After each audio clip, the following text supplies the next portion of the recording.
Yo, what's up, beautiful people? Happy hump day out there, but don't be doing too much humping, man. Take it easy. I am Mykell Mathieu, one half of the Misfits, and you are here for your new favorite show, the Mykell Mathieu Show, where I bring you the hottest takes daily about sports, entertainment, and etc. Thank you guys for tuning in and tapping in with your boy here on this beautiful Wednesday. Feeling great out here in LA. The allergies are still going crazy because the weather is a little tricky. It was crazy hot last week. Now it's a whole different vibe, but the show must go on. A lot of news, a lot of things going on, and your boy Mykell Mathieu have you covered. I hope you had a great Mother's Day. Show love to that lady, that special lady in your life who helped birth you, or your wife, your lady, whoever it may be that's a mother. I hope you guys had a great time with them. But I thank you guys for being with me and joining me. Remember, tell your mama, your daddy, your auntie, uncle, cousins, siblings, whomever about the Mykell Mathieu Show because you don't want to miss the greatness. Hey, don't jump on the bandwagon before it's too late and be like, oh, I've been rocking with it. You got to jump on the bandwagon now before it takes off past the moon. But, man, we're going to start off yesterday. WNBA is getting close. Friday, the action starts. Make sure you guys tap in with me. If you got me on socials, Mykell Mathieu, Facebook, at Mykell the PG on X and Instagram. My show, Sparks Weekly, we're going to be live streaming all of the away games. So tap in with me and co-host DJ Tracy Treese as we bring you everything Sparks. And I was with the Sparks yesterday for Media Day 2025, and I was happy to hear that they are on the same page as me when it comes to we are not just playing to rebuild, we are playing to make the playoffs. So it was pretty cool to chop it up with Cam. She's getting closer and closer to coming back. I think we'll see her in June. That's Cameron Brink, that is. And just seeing the players, man, seeing them in action. It was very unique. They had a practice before their media day, but it was cool to talk to them, get some laughs, seeing familiar faces. The Sparks are back. I hope y'all ready. Friday night, they face off against a brand new team in the WNBA, the Golden State Valkyrie. They're playing inside of the Chase Center. It's going to be fun, but I believe in the Sparks team. I believe that Coach Lynn Roberts has a chance to coach this team to the playoffs because Kelsey Plum is there. Mama D is back, De'Erica Hamby. Cameron Brink is going to be returning and being a defensive stalwart that she is. And Rakia Jackson, who is the favorite for most improved player. I'm looking for her to take a step forward. Ray Burrell is going to do some things. Sarah Ashley, the first-round pick, is going to find a way to make things happen. I'm excited for the Los Angeles Sparks. Hell, I'm excited for the WNBA. I believe it's going to be a great, great season. And just like you need to jump on the Mykell Mathieu Show bandwagon, you need to jump on the WNBA bandwagon. They are only going up from here. They added new teams, it seemed like, the next few years. And we know Caitlin Clark. We know Angel Reese, Aja Wilson. Like, the household names are continuing to grow. And I believe here in LA that the Sparks have a few of them. Kelsey Plum, De'Erica Hamby, Cameron Brink, Rakia Jackson. So I'm excited for what we're going to see this year from the Los Angeles Sparks and what we're going to see in total from the WNBA. And to keep it on the hardwood, we got to talk some NBA hoops because it is going down. Last night, we saw another great game between Oklahoma City and the Denver Nuggets, but the Oklahoma City Thunder found a way to knock off and keep off everything that Jokic was bringing to the table. That man was making some amazing shots that was blowing me away, and it had me really thinking, like, who is Jokic? Have we seen anything like him? And I think the closest thing we can compare to it is possibly a young Sabonis, which for people, go research Arvydas Sabonis. When he was younger, he was scary nice before all the injuries. And then you also have to look at a guy like Dirk. Like, he makes a lot of these one-legged shots, like has an awkward game, kind of like Dirk, but just he's bigger, he's stronger, and I think his touch around the basket is better. But shout out to the Oklahoma City Thunder finding a way to make it happen. They're going to always have guys. When they win, it's about 5 or 6 guys in double figures. Of course, SGA is going to be dropping his usual 28 to 35, and he made some big shots there late. I pick Oklahoma City before the series in 6 games. I believe that they have to get it done in 6 games because you don't want to see Jokic in 7 games. Jokic in 7 games is the scariest thing that you can see today in the NBA because he can make shots. That's crazy. He can play make, getting other people buckets, and then that Nuggets team is just dangerous in a 1-game situation because you don't know. You might get bubble Jamal Murray to show up like he did against the Clippers in Game 5 to where he might drop a 40-piece. So Oklahoma City, don't play with your food. Finish that meal off and knock them out in Game 6 so that you can be ready for a team that also might be done with their series, which is happening tonight. The Timberwolves. It's going to be no Steph Curry. He's hoping to be back in Game 6, but Minnesota is at home after smacking up the Warriors in Game 4, and they should be smelling blood. Talking about finishing up your food, they should be finishing up their food and going to work and helping to put an end to the Golden State Warriors. Jimmy Butler, can he possibly help them steal one to help Steph come back? Can he make it happen? They're going to have a chance, you know. They're going to have a chance, but they got to make shots. But I'm going with Ant. Before the series, I had the Warriors get knocked off by the Timberwolves, and I'm going to keep the faith in that guy, Anthony Edwards, because he is a problem. That team is surprising a lot of people. And it's crazy the fact that they were a surprise run to the Western Conference Finals last year. It may happen again, just like we're seeing on the Eastern Conference side with the Indiana Pacers. But, man, I like this matchup tonight for Minnesota. I think they take care of business.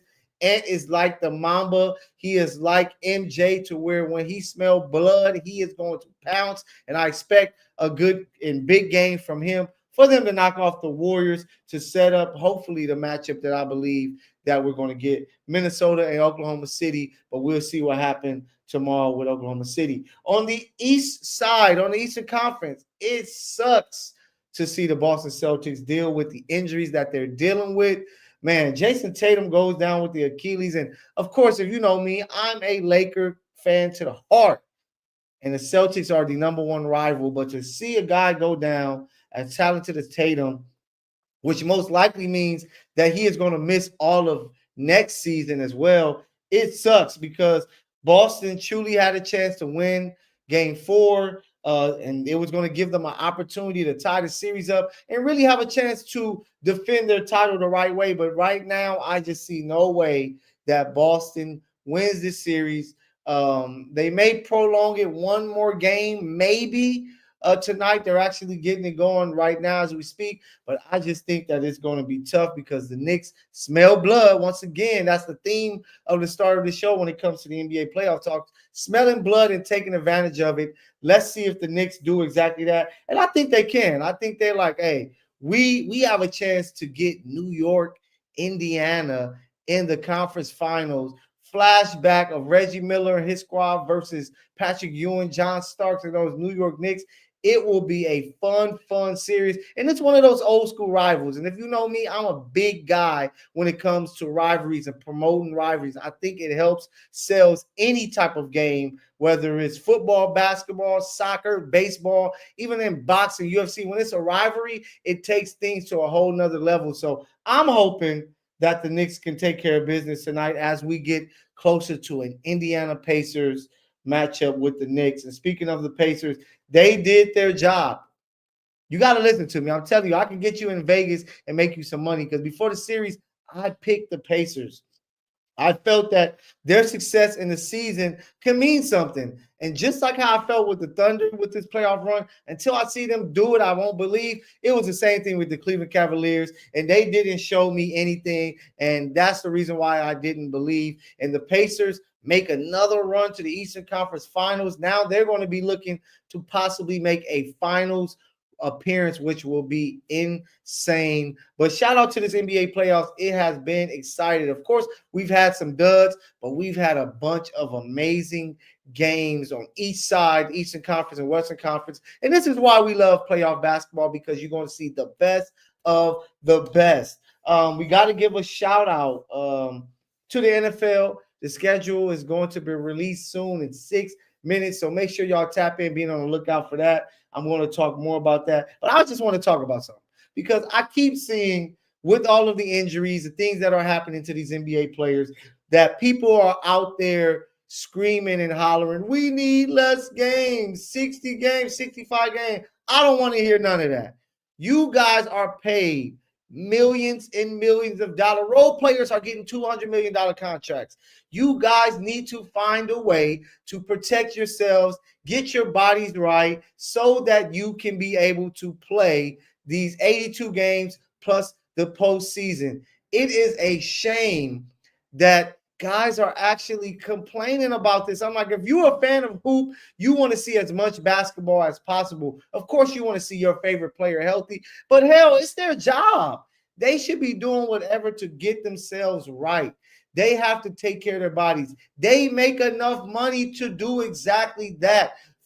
Doing the right things when you have a day off, taking care of your body during the off season, which probably means a little more rest than you actually give yourself. You see a guy like Jokic, he goes and put on some weight and do whatever, in whatever country he's in, and he comes back and he plays as many games as possible. I don't think we should tinker with anything with scheduling.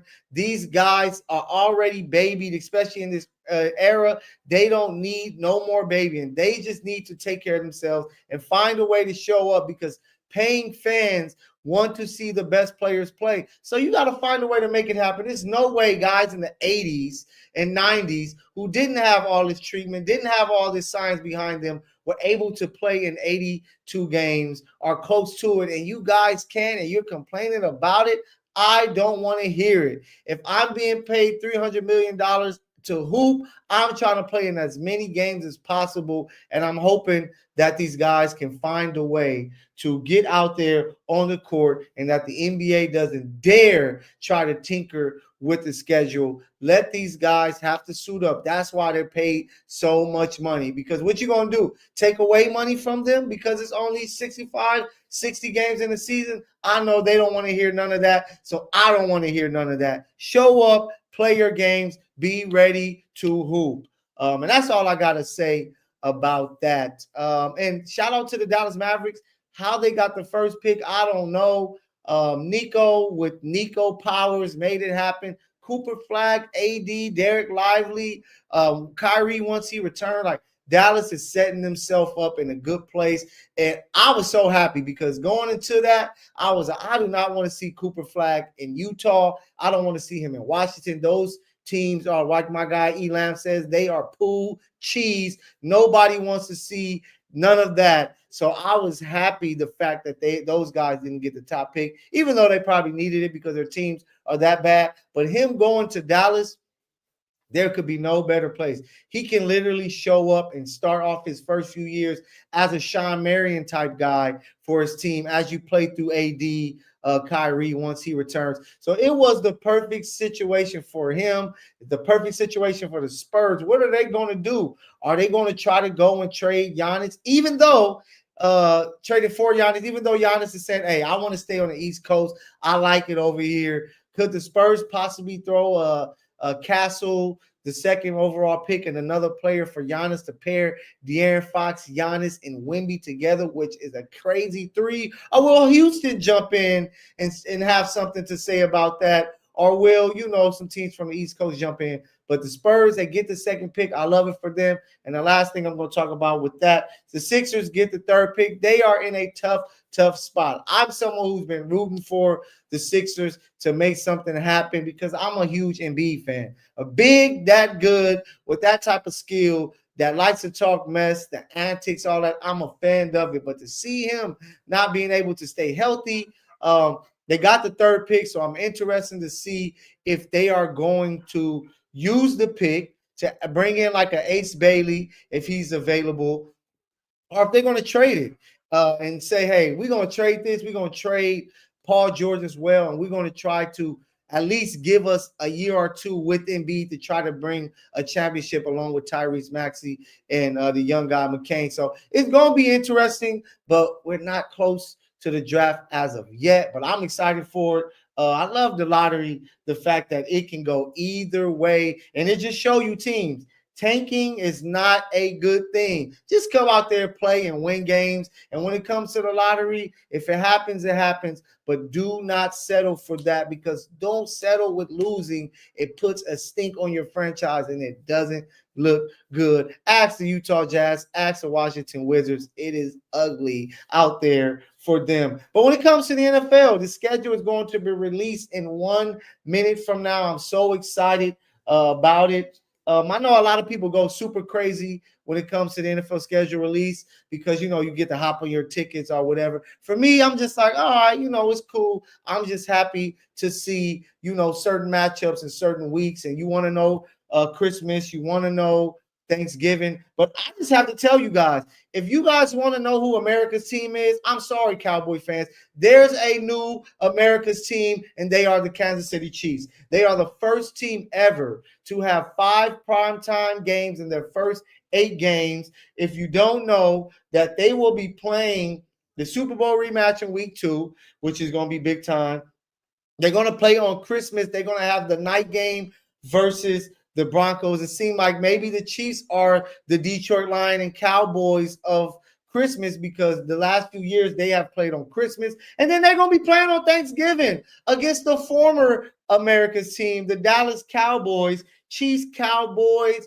Oh my gosh, I talked about it last episode. If we ever got a Super Bowl with Chiefs, Cowboys, how it is right now, it will be crazy. We get them on Thanksgiving while a lot of people are grubbing and having the best meal of the year. We're going to have Chiefs, Cowboys, and I cannot wait. But we know the season's going to start off with the Eagles versus the Cowboys to open things up. But hey, after you tune in with me, go and tap in. The NFL schedule release is here, but I'm telling you, there is a new team that is America's football team, and it is the Kansas City Chiefs. People want to see them. 5 primetime games in the first 8 weeks. Like, I remember growing up as a Chief fan, as you can see the kingdom on my shirt, but I remember growing up as a Chief fan here in Los Angeles and thinking like, man, I got to hope that they're good enough so that I can watch their games, so that CBS will show them, so that they can get those primetime matchups. If not, I had to find a way. I had to go to a sports bar or something like that just to see the Chiefs play.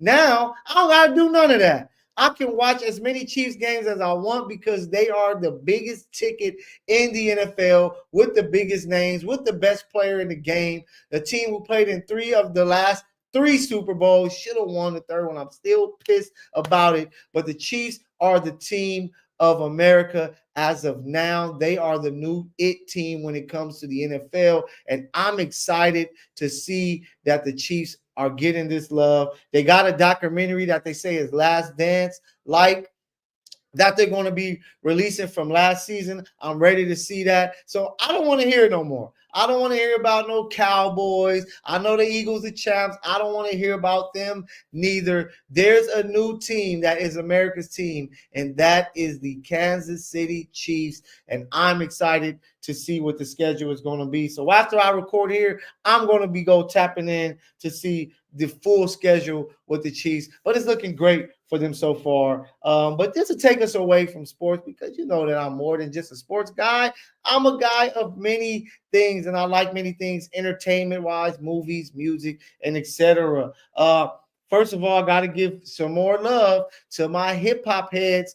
Absol, Big Sean, Joey Badass, dope freestyle on Red Bull a day or 2 ago. They all snapped. I feel sorry for Big Sean. It seems like every big hip-hop moment, he is a part of it, but he gets overlooked. He's either on a song and it's control, and Kendrick does what he does.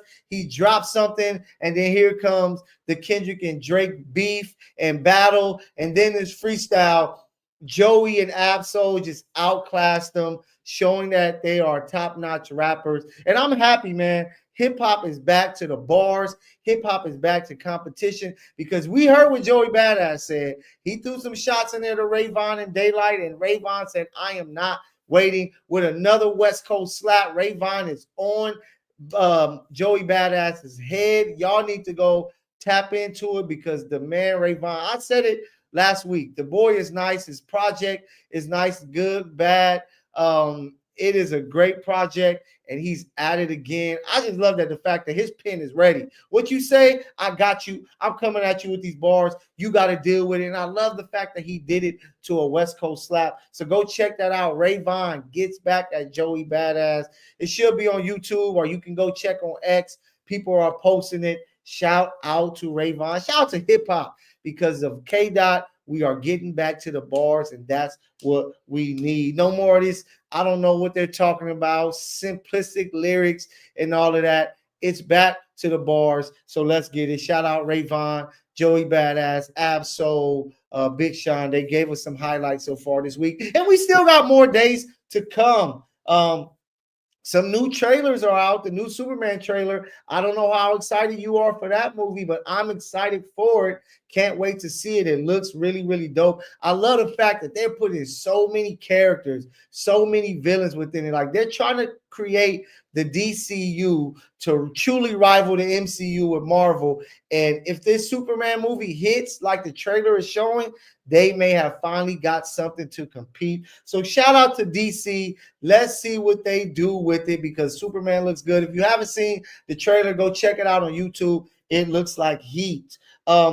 Speaking of Disney, I got to go to Disney Plus, because Ironheart, the trailer for that new show that's going to be dropping next month, is here. It's going to be a dope show. Riri Williams, if you haven't seen her character Ironheart at all, go and check out the latest Black Panther Forever, Wakanda Forever, and dope character. Go look her up in the comics. For my skin folk out there, she's a black character who has wit and smarts like a Tony Stark in the MCU, and she creates her own version of the Iron Man suit, and it's pretty dope. It looks really cool. I'm excited to see it. There's going to be 6 episodes. The first one they're dropping the first day, I believe, is June 24th. They're going to be dropping 3 episodes to get us started, and it's going to be really cool. If you haven't tapped in, like I said, research Ironheart. She's a dope character, and I'm happy to see that they're rocking with her and giving her own show. A black woman with her own show, a superhero. We need that, especially in 2025. So shout out to Disney doing their thing. Andor, the final 3 episodes are dropping today for the final season, and I'm excited for that. For my Star Wars fans out there, you know we gotta love it. So Andor is coming to an end this season, but the 3 new episodes are tonight, and you have to tap in, because I'll be staying up late just to tap into this and these shows. It's much love to Last of Us. I'm still tapping in every Sunday. Great episodes. They're doing their thing. Squid Games. It is going to be coming to an end soon. I believe next month they're going to be dropping, and I cannot wait. I don't know if you've been following along. If you haven't, listen to me. I got you covered. Squid Game is lit. Go and take your time and watch it. Chill with your partner, your best friend, your family, and go watch Squid Game. It's a dope show, and I'm feeling it. A lot of craziness going on in the entertainment world. Oh my gosh, that Diddy case. I don't know if y'all following along. Shout out to the Shade Room. They helped me follow along to it, and it is some crazy stuff that is being said. Poor Cassie. My guy Diddy is a wild boy, and the situation is just crazy. Both sides, our prosecutor and the defendant, they are, man, going at each other, and it is craziness. It got me wishing I was on the East Coast and I can pop up and be in there, or just be a fly on the wall, because that Diddy case is crazy, and I expect it to only get crazier. I know we probably gonna get some documentaries from this, but Diddy is a wild boy. That's all I'm gonna say. We've been hearing about it, but to hear all the stuff that he was on, and Cassie to an extent too, it's some wild things that's going on, and that's why you cannot make a hero out of all of these celebrities. Just because they got fame, got some big money and whatever, you don't know what these people are about. So I like having these people as idols. You hear some people like, oh, this person is my idol, this person. No, these celebrities live their own lives. They are regular people just like you and I. The only difference, they got super fame and they got big money in their banks. but we can't look up to them as these superhero type people because they're regular. They're regular just like us, but they be wilding and wilding to another level. And if you haven't checked out what's going on with the Diddy case, I'm pretty sure you type in Diddy into Google, YouTube, you're going to find a bunch of videos and posts and articles coming up because it is real crazy with that. And man, I hated to hear this and see this story, but Tory Lanez, if you don't know, you were stuck under a rock somewhere, or like I said, you just don't tap into none of that. I got you covered when it comes to what's going on X, Instagram. If you don't rock with it, I got you. Tory Lanez was stabbed 14 times in prison, had to be rushed to the hospital. He was in critical condition, but it seems like he's cool now. But man, it's just a sad situation. Whether you think he deserved to be in jail or not, you don't want to hear about anything like this happening. And it just got me thinking, like, if somebody has some type of name, and they didn't like commit multiple murders or something like that, they should not be in there with regular citizens who might just be haters, who might just be somebody trying to make a name for themselves in prison and say, hey, I'm about to do this to so-and-so. So it's a murky situation. You see, it came out today. I saw a video earlier on Instagram where I believe one of the lawyers came out and said they had a driver who heard Megan Thee Stallion's friend Kelsey actually admit that she actually pulled the trigger to shoot Meg Thee Stallion in the foot, and that Tory Lanez fought the gun from her hand. So I know we're going to find out more, and whatever I find out, I got in store for you the next time. But I thank you guys so much for tuning in to my show. Remember, my guy Elam also goes up with the Lamb Chop Show every Tuesday, Thursday, and Saturday. Remember, I am here with you Monday, Wednesday, and Friday, where you can tap in a short show that you can watch. And if you don't be able to catch it live, please go back and watch it, or tell your people. For those who tuned in, go back, tell your folks, hey, go check out this guy. He is the next one doing his thing straight from South Central LA. I thank you guys for tuning in, and I will see you guys Friday. We're going to learn a lot about the schedule for the NFL. We're going to learn a lot about the NBA playoffs, which teams may advance even after today, and so much more in the entertainment and sports world. I thank you guys for choosing me, and I'll see you guys next time. Peace.